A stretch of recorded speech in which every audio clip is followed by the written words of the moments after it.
Olá pessoal, sejam bem-vindos de volta ao canal e hoje mais uma vez vamos abrir a caixa de Pandora para mergulhar em uma história que à primeira vista parece saída de um filme de terror, mas que infelizmente é real. Estamos falando de Nikita Kazap, um adolescente de 17 anos de Waukesha, Wisconsin, nos Estados Unidos. Um jovem que até poucos meses atrás levava uma vida muito comum, pelo menos para quem olhava de fora. Porém, em 11 de fevereiro de 2025, tudo mudou na casa onde ele morava com a sua família. E esse caso está movimentando os Estados Unidos. Mas antes de eu continuar te contando este caso, você precisa conhecer o método BUA do professor Jonas Bressan. Esse é o melhor curso de inglês na internet e por isso ele é o mais vendido. O curso está no valor promocional de R$ 397 à vista, ou então 12 vezes de R$ 39,70. Se você já tentou de tudo para dominar inglês, mas você sente que não consegue sair do lugar, você precisa conhecer o método BUA do professor Jonas Bressan, porque você vai aprender com muito mais facilidade. Eu vou deixar o link aqui no box de informações, também no primeiro comentário fixado com desconto, e ali dentro tem também os comentários dos alunos do professor Jonas Bressan. Então já acessa, dá uma verificada e consiga o seu desconto e finalmente aprenda a falar inglês. Também não se esqueçam de curtir, de se inscrever no meu canal, deixando esses comentários, eu leio e respondo todos vocês, me siga na rede social de fotos. Fiquem comigo até o final do vídeo e bora pro caso de hoje.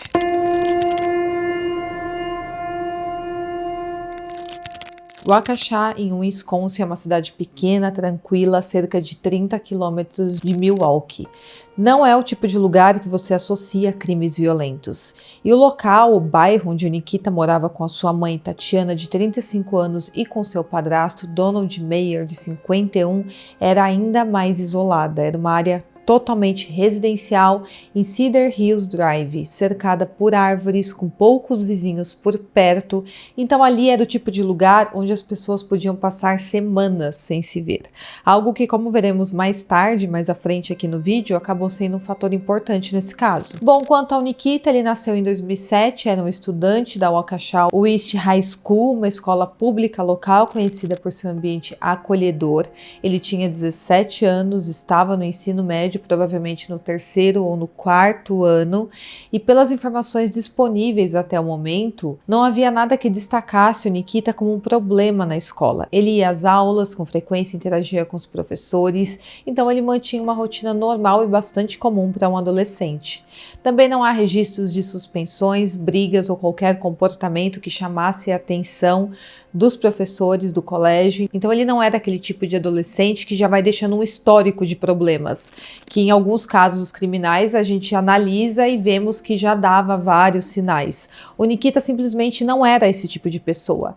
Para os seus colegas de classe e também professores, ele provavelmente era só mais um rosto ali na multidão. Ele mantinha sua lista de presença nas aulas de forma impecável e em dezembro de 2022 ele foi considerado o aluno do mês no colégio, um aluno destaque. Mas agora a questão deste caso é como era a vida dele em casa.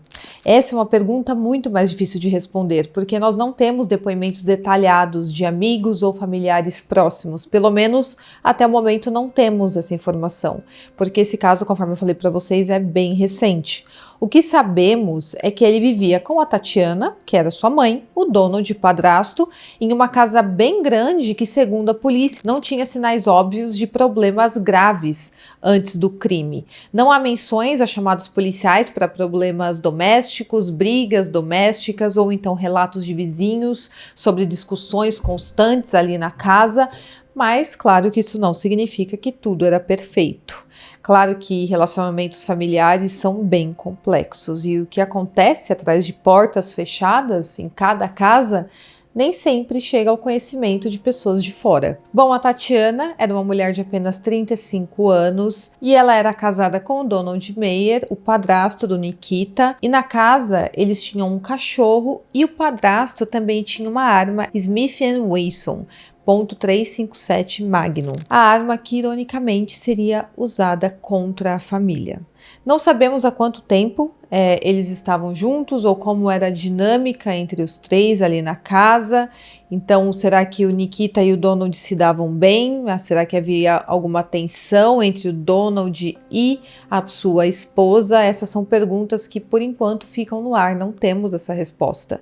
E o que os investigadores sabem E o que as evidências mostram até o momento é que algo mudou drasticamente naquela casa em fevereiro de 2025. Então, nós podemos imaginar aqui por um momento como poderia ter sido a vida do Nikita antes disso. Então, ele acordava todos os dias cedo, talvez tomasse café da manhã com a Tatiana, com a sua mãe, enquanto o Donald se preparava para ir trabalhar. O Nikita ia para a escola, assistia às aulas de matemática, de inglês ou o que quer que estivesse ali na programação escolar, talvez conversasse com amigos no intervalo, jogasse videogame depois da aula, passasse algum tempo no celular como qualquer outro adolescente.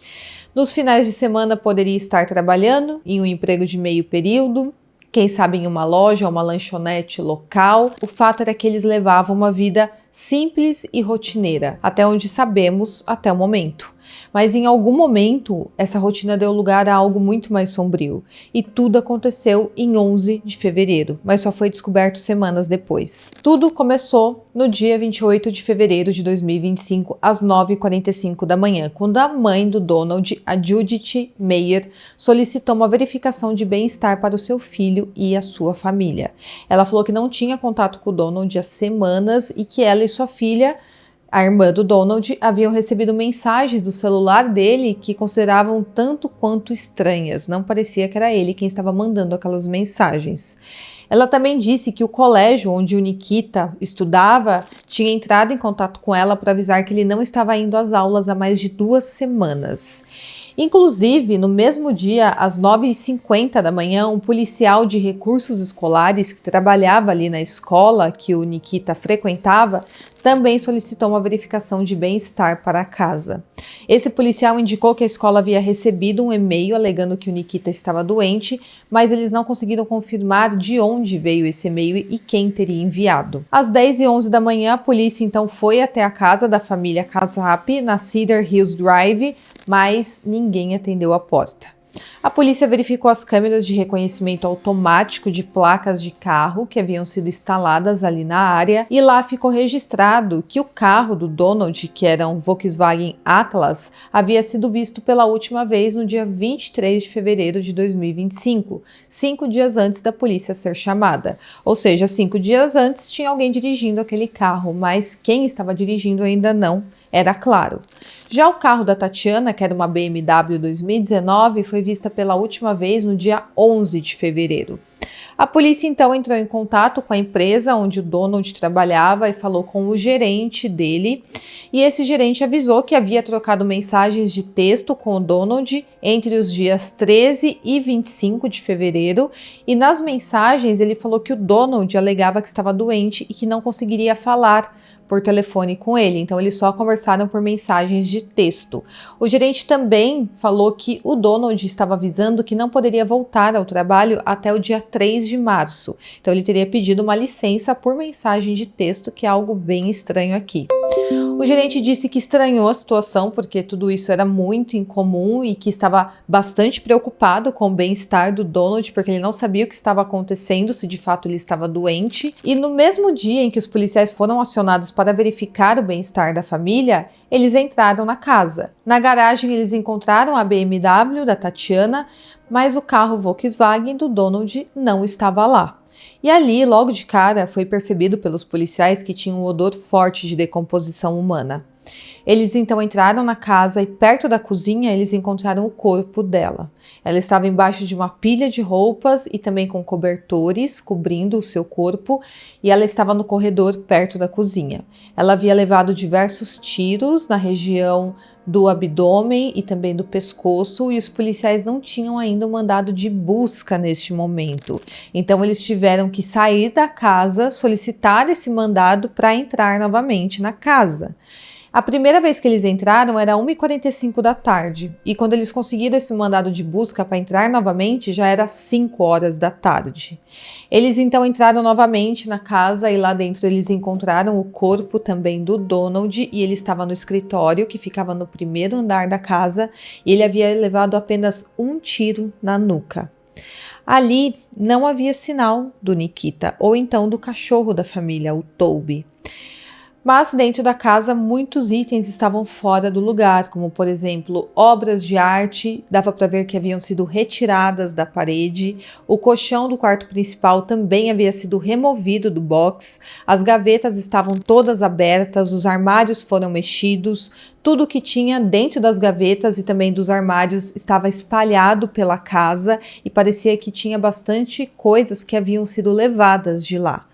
Bom, aquela claramente era a cena de um crime, mas agora os policiais precisavam esclarecer o que tinha acontecido ali. Será que tinha sido um latrocínio, um assalto seguido de morte? Eles também precisavam saber quando tinha acontecido e quem havia cometido aquele crime. Mas antes de mais nada, eles precisavam também descobrir onde estava o Nikita, o filho de uma das vítimas, que inclusive era um menor de idade, então ele poderia ter sido levado por um sequestrador que havia entrado na casa para assaltar a casa, havia tirado a vida de 2 pessoas e de repente levado o Nikita, então ele poderia estar em perigo nas mãos desses sequestradores. Os policiais, então, usando dados do celular e das câmeras de vigilância, descobriram que o Nikita havia deixado a cidade usando o carro Volkswagen do seu padrasto. Isso no dia 23 de fevereiro de 2025. Então, a pessoa que estava dirigindo aquele carro era o Nikita. Ele havia dirigido por muitos estados, incluindo Illinois, Nebraska, Colorado e Kansas. Então parecia que o Nikita estava fugindo de alguém ou de algo que ele havia feito. E diante disso, ele já era considerado o principal suspeito deste crime. No mesmo dia em que os corpos foram encontrados, às 11h25 da noite, o Nikita foi localizado após passar por uma batida policial que pediram para ele parar e ele não parou. E isso aconteceu em Kansas. Os policiais então pediram que ele estacionasse o carro e constataram que o Nikita não tinha carteira de motorista e estava dirigindo um carro que não era dele. E além disso, ele estava simplesmente a mais de 1.000 quilômetros de onde ele morava. Ali dentro do carro, os policiais encontraram o revólver do seu padrasto, que era aquele .357 Magnum, que correspondia à descrição da arma que o Donald havia comprado recentemente. Ali dentro também tinha munição para o revólver, carteiras de motoristas, que era do seu padrasto e da sua mãe, cartões de crédito pertencentes aos pais dele e mais de 70 joias no valor de mais de $14.000. Tinha também 4 celulares, 3 notebooks, um cofre que havia sido arrombado e mais de R$14.000 em dinheiro. E também ele estava levando ali no carro o cachorro da família, o Toby. Ele então foi preso e inicialmente acusado de dirigir um veículo motorizado sem o consentimento do proprietário e também por furto de bens.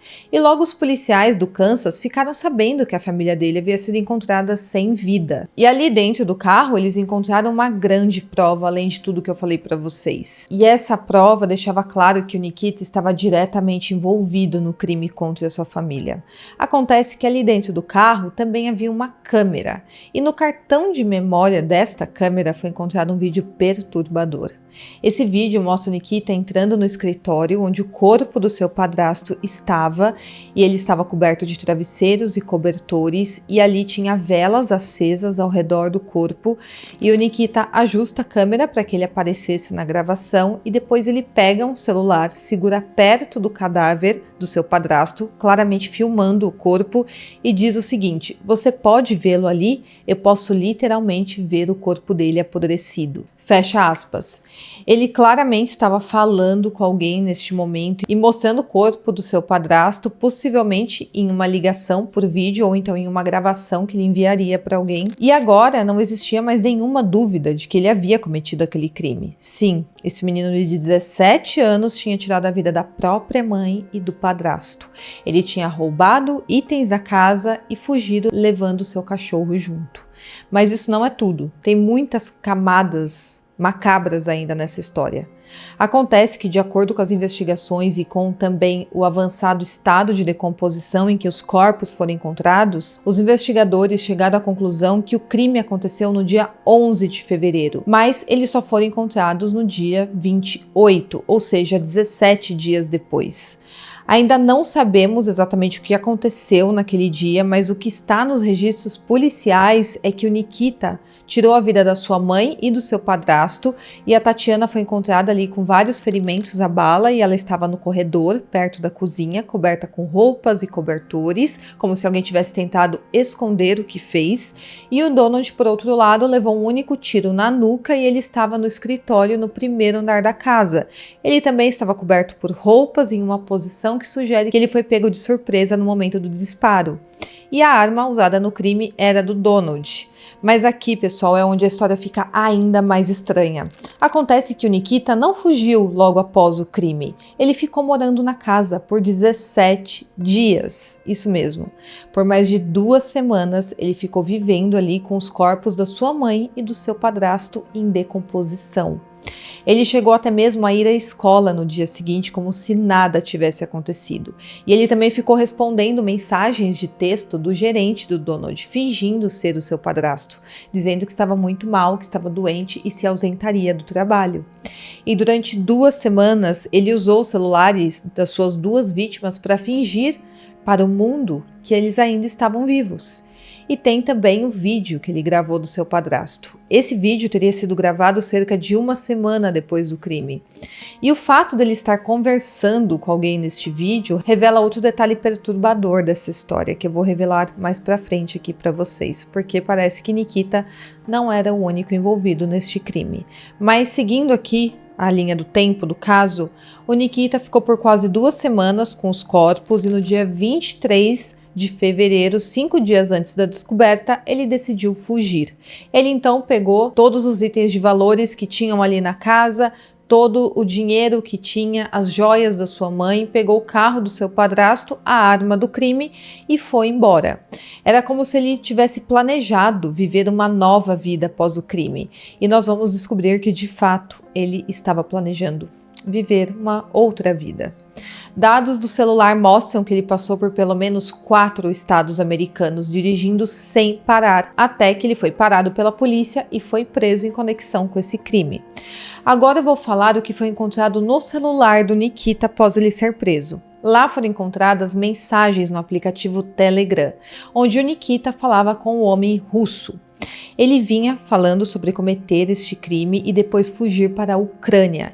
Em uma das mensagens, ele pergunta por quanto tempo ele teria que se esconder antes de conseguir ser transferido para a Ucrânia e se ele poderia viver normalmente no país, mesmo depois que o seu crime fosse descoberto. Então, claramente, ele estava contando com a ajuda de alguém para planejar o seu crime, executar e depois fugir do país. Mas o caso não termina por aqui. Ele e essa pessoa, que até agora não foi identificada, também planejava derrubar o governo dos Estados Unidos e tirar a vida do presidente Donald Trump. Então esse caso vai muito mais longe do que apenas no núcleo familiar do Nikita. Essas mensagens são um capítulo à parte aqui nesse caso, porque o Nikita conversava com um cidadão russo desconhecido até o momento, discutindo detalhes de como se safar do seu crime, sobre fugir do país, derrubar o governo dos Estados Unidos e tirar a vida do atual presidente. E não tem como duvidar que um homem que tirou a vida dos próprios pais seria capaz de fazer isso. E por risco de fugir do país, ele está hoje sendo mantido preso com uma fiança no valor de $1 milhão, aguardando o seu julgamento.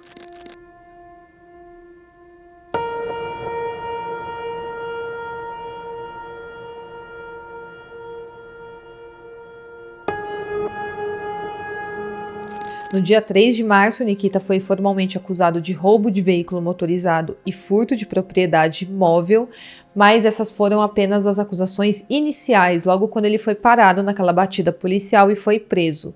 No dia 27 de março, o promotor atualizou o processo e o acusou de 2 homicídios intencionais em primeiro grau, 2 acusações de ocultação de cadáver, roubo de propriedade acima de $10 mil e 2 acusações de apropriação indevida de identidade por se passar pelas vítimas naquelas mensagens de texto. Após todo esse crime vir à tona e explodir nos Estados Unidos, inclusive eu não sei porque isso não está sendo noticiado aqui no Brasil, uma colega de classe do Nikita disse à polícia que ele certa vez a adicionou no Snapchat e queria que eles fossem mais que amigos, mas ela não queria, ela não tinha interesse nele. O Nikita então passou a ter alguns comportamentos estranhos. Ele teria a bloqueado e depois desbloqueado várias vezes e depois começou a mandar mensagens extremistas para ela. E também vídeos bem fortes de cenas de guerra, mostrando pessoas tendo a vida tirada, vídeos considerados como conteúdo gore. E no fundo sempre tinha uma música muito alta russa. Ela também falou que o Nikita já havia falado sobre tirar a vida dos seus pais, mas depois ele falou que não teria coragem de fazer isso. Ele também teria falado para ela sobre querer saber como era não existir. E tudo isso ele teria falado de dezembro de 2024 até janeiro de 2025. Lembrando que o crime ele cometeu em fevereiro, então ele já vinha planejando tudo isso. E ele também fez ameaças contra essa menina. Ele falou que se ela falasse para alguém sobre tudo que ele havia falado para ela iria se ver com ele.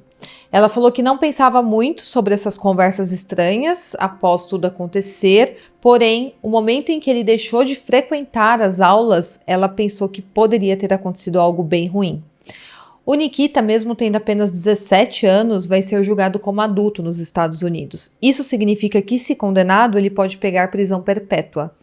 Ele está preso desde então e as audiências preliminares estão em andamento enquanto a promotoria monta todo esse caso contra ele. Até agora não há data definida para o julgamento, mas é algo que deve atrair muita atenção quando acontecer e eu vou cobrir tudo aqui para vocês. Agora, a grande pergunta desse caso, por quê? O que levou Nikita, um adolescente de 17 anos, a matar a própria mãe e o padrasto? Nós ainda não temos essa resposta clara. A polícia não divulgou ainda nenhum motivo oficial para esse crime. Não há registros de abusos, brigas familiares graves ou problemas financeiros que expliquem esse crime como motivação. Então, será que pode ter sido um surto, um plano premeditado que saiu do controle ou algo que ele vinha carregando por anos, escondido atrás daquela rotina comum? Talvez no julgamento essas respostas venham à tona, mas por enquanto ainda é um mistério. E um dos aspectos mais intrigantes do caso do Nikita é o contraste entre sua vida aparentemente comum e o ato extremo e cruel que ele cometeu. Ele era um estudante com presença impecável no colégio. Ele era descrito como alguém que mantinha uma rotina regular. E ir à escola no dia seguinte ao crime mostra que ele tinha uma capacidade impressionante de dissociação ou então uma extrema frieza emocional, mantendo a sua máscara social perfeita, mesmo após cometer um crime cruel contra as pessoas que ele morava, pessoas da sua própria família. Além disso, viver com aqueles corpos por mais de 10 dias, mantendo velas acesas ao redor do padrasto e gravando tudo aquilo, mostra que o Nikita tem uma frieza além do normal. E será que poderia ser uma espécie de ritual que estava acontecendo naquela casa após ele tirar a vida do seu padrasto e da sua mãe? Ou seria apenas uma forma de mostrar a si mesmo o controle sobre a situação, filmar e ficar com os corpos? Ou seria apenas uma desconexão total da realidade que o Nikita tem? Isso, psicologicamente falando, pode indicar uma tentativa de processamento do ato, ou até um fascínio mórbido pelo que ele havia cometido, ou até mesmo um sentimento distorcido de poder sobre a morte. Isso não é típico de alguém que quer apenas esconder um crime, é quase como se ele estivesse tentando documentar toda a sua experiência. Isso abre espaço para várias especulações sobre traços de personalidade que o Nikita pode ter, como narcisismo ou até mesmo psicopatia, mas o que é certo até o momento é que isso mostra um rapaz com uma mente operando fora dos padrões normais de resposta ao trauma. O caso do Nikita ainda está longe de acabar, está apenas começando, e à medida que novas evidências surgirem e também o julgamento avançar, eu vou trazer todas as respostas aqui para vocês. E casos como esse mostram como a suposta normalidade de alguém pode esconder segredos bastante obscuros e de como às vezes a verdade só vem à tona, infelizmente, quando é tarde demais. Deixa aqui nos comentários o que você achou desse caso, se você quer que eu continue cobrindo ele, que eu cubra o julgamento do Nikita. Eu espero muito que vocês tenham gostado e até o próximo vídeo.